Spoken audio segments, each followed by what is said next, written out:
Hello everyone, I'm Spurti, a ServiceNow developer at Palni.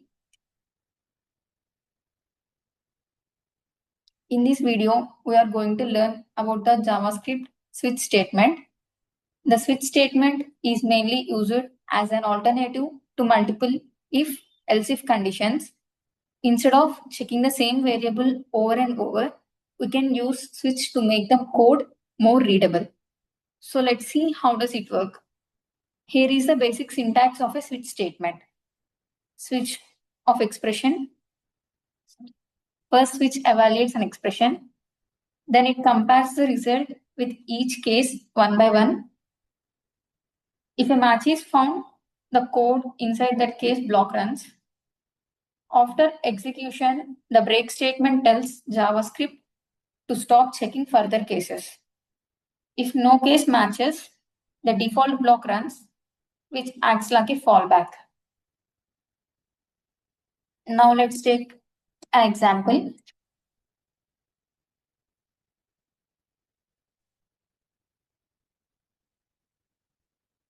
Variable signal equal to green, where message equal to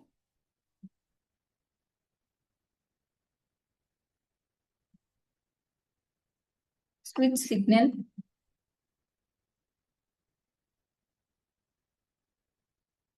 case red, message equal to stop immediately,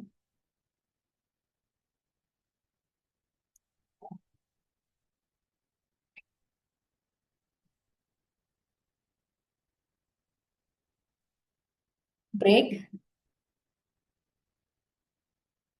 case yellow, message equal to prepare to stop,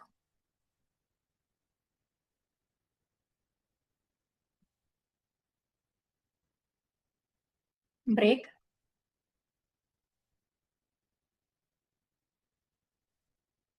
case green,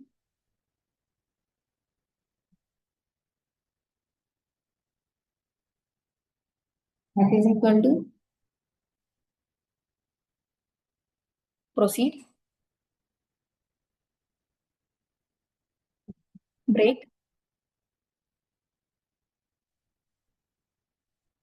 default, message equal to invalid traffic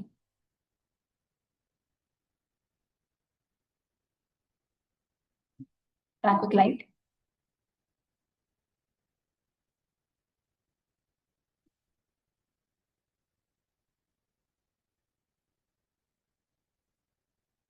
console dot log of message.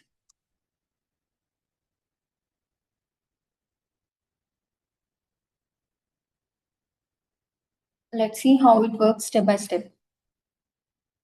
We start with a variable called signal set to green. We also have an empty variable message that will store the output. Case red. If signal is red, then message becomes stop immediately, and because of break, the program stops checking further cases. Case yellow.